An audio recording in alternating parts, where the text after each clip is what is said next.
အခုတစ်ချက်ညှက်ပြပေးမှာကတော့ဇောင်းသားညှက်နီးလေးဖြစ်ပါတယ်ဒါကတော့လူတိုင်းနီးပါလို့သိပြီးသားဖြစ်တယ်မသိသေးတဲ့လူတွေအတွက်ကိုတစ်ချက်ကဆက်လက်ပြီးတော့မျှဝေပေးသွားမှာဖြစ်ပါတယ်အခုလိုမျိုးနော်ဘောလီပညာရေးနဲ့ပတ်သက်လို့နော်မျှဝေမှုလေးတွေလိုအပ်တယ်ဆိုလို့ရှိရင် comment မှာ yes လို့မှန်သွားပြီးနော်လိုမျိုးလိုအပ်တဲ့သူတွေများလို့ရှိရင်တော့တစ်ချက်ပညာဒါနလေးတွေကိုဆက်လက်ပြီးတော့မျှဝေပေးသွားမှာဖြစ်ပါတယ်အခုကတော့တစ်ချက်ဇောင်းသားလေးကိုညှက်ပြပေးမှာဖြစ်ပါတယ်နော်ဇောင်းသားညှက်တာလေးကကြတော့ဒီလိုညှက်ပြီးသားလေးတွေကိုပတန်ဆိုင်ချက်ထဲမှာလုံးဝထည့်မပေးထားပါဘူးเนาะ။ဘာကြောင့်ဆိုဒီကျိုးလေးနဲ့ပုံသေးဖြစ်သွားမှဆိုတာတကြောင်ပြီးတဲ့အခါမှာတစ်ချက်ရဲ့ပတ်တန်လေးတွေကဆိုရင်ဂတ်ထုအမာလေးကိုပြုလုပ်ထားတယ်ပေါ့ဂတ်ထုကောင်းကောင်းလေးကိုရေရှည်ခံဖို့အတွက်ပြုလုပ်ထားတာဖြစ်တဲ့အတွက်လူခောက်လို့မရဘူးเนาะပတ်တန်ကကြတော့ဒီမှာเนาะဂတ်ထုမမာလေးနဲ့အဖြူတန်တန်လေးလုပ်ထားပေးတယ်ဒါကြောင့်လူခောက်လို့ချိုးလို့မရဘူးပေါ့เนาะဒါကြောင့်မလို့ခြေတို့ဒီလိုမျိုးကျိုးတွေလက်ကျိုးကိုင်းလို့เนาะ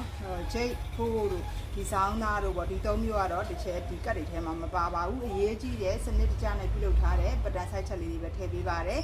လက်ဒီမှာဆိုလို့ရှိရင်ကျတို့ဇောင်းသားလေးညှက်တော့မယ်ဆိုလို့ရှိရင်နော်ဒီမှာဒီဥစ္စာလေးကဒါ60ဒီဂရီဟုတ်နော်60ဒီဂရီဒီမှာသူ့ကိုဒီလိုမျိုးစောင်းလိုက်လို့ရှိရင်နော်ဒီမှာပေါ့နော်ဒီမှာချက်ချေကလေးရှိရယ်နော်ဒီလိုပီတန်လေးတွေမှာဒီမှာတက်ချေကလေးနဲ့ဒီရဲ့နေရာလေးနဲ့ကိုတက်တက်လေးထားလိုက်เนาะတက်တက်လေးထားလိုက်ရင်ဒါဒီ45ဒီဂရီဖြစ်တယ်ဒါတော့ဒီဥစ္စာလေးမှာလည်းပဲအဲ့နီးနဲ့ယူထားတာဖြစ်တယ်ပေါ့เนาะဒါလေးကလည်းအဲ့နီးနဲ့ယူထားတာအဲ့တော့ဒီမှာเนาะတစ်ချက်ပြရမယ်โอเคဒါလေးဆိုအတက်လေးဖြစ်သွားပြီအဲ့တော့ဒီရဲ့ကျိုးအတူလေးကိုတစ်ချက်ညှက်ထုတ်လိုက်မယ်ဒီရဲ့ဇောင်းသားလေးတွေမှာဆိုလို့ရှိရင်ကျတို့ကဒီရဲ့ပိတ်ဘော်လီတွက်ဆိုလို့ရှိရင်တော့ကျတို့6စိတ်ပြားပေါ့နော်6စိတ်ပြားစင်တီနေနဲ့ဆိုလို့ရှိရင်တော့2စင်တီပေါ့နော်ဒီပြားလေးတွေပဲလိုအပ်မှာဖြစ်တယ်အခုလောက်เนาะရှည်ရှည်ပေါ့နော်ဒါကလည်းနည်းနည်းတူတယ်သူကတော့ဘိုက်စာလေးတွေပို့လို့ရတယ်ပေါ့နော်ဒါ6စိတ်ပြားလေးဖြစ်တယ်နည်းနည်းဒီလိုမျိုးအခုတစ်ချက်ညှက်နေတဲ့ site လောက်ဆိုရင်เนาะအပေါ်2ကြိုးအောက်2ကြိုးလောက်ဆိုလောက်မှာဖြစ်ပါတယ်ဒီမှာချုပ်လုံနည်းတွေကိုလည်းအရန်လွယ်ကူပြီးတော့တည်တက်တဲ့နည်းတွေပဲတစ်ချက်ပေးထားတာဖြစ်တယ်မနော်6စိတ်ပြားလေးစင်တီနဲ့ဆိုလို့ရှိရင်2စင်တီနော်ဒါလေးတွေကိုဆွဲလိုက်ရုံပဲ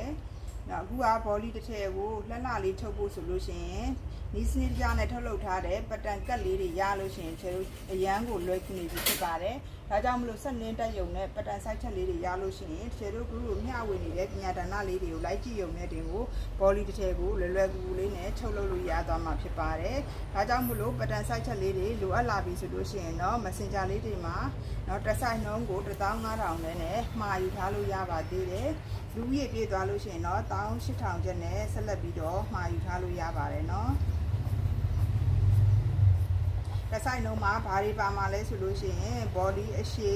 ခါးဒီအရှိချုပ်လို့ရရမယ်ပြီးလို့ရှိရင် bra အတူလဲချုပ်လို့ရရမယ်ရှေ့ကျိတ်နောက်ကျိတ်ချုပ်လို့ရရမယ်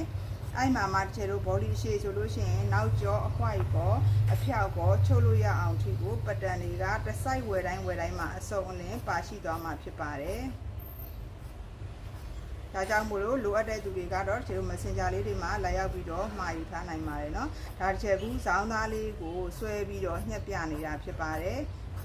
ဒီလိုမျိုးအချောင်းလေးခုလောက်အရှိဆိုလို့ရှိရင်တော့ဒီလိုနှစ်ချောင်းဒီဒါတော်တော်လေးရှိနေเนาะ3ချောင်းလောက်ဆိုရင်တော့အပေါ်အောက်ရပါမယ်4ချောင်းလောက်ထားလိုက်မယ်ဒီလိုဘိုက်စာလေးတွေအတွက်လည်းကွက်တဲ့အခါမှာလိုအပ်မှာဖြစ်ပါတယ်เนาะဒါလေးတွေဆက်လက်ပြီးတော့ရှယ်နောက်ထပ်3ချောင်းလောက်ထပ်ပြီးတော့ညှက်လိုက်ပါမယ်เนาะအားလုံးပဲအဆင်ပြေကြပါစေအားလုံးကျေးဇူးတင်ပါတယ်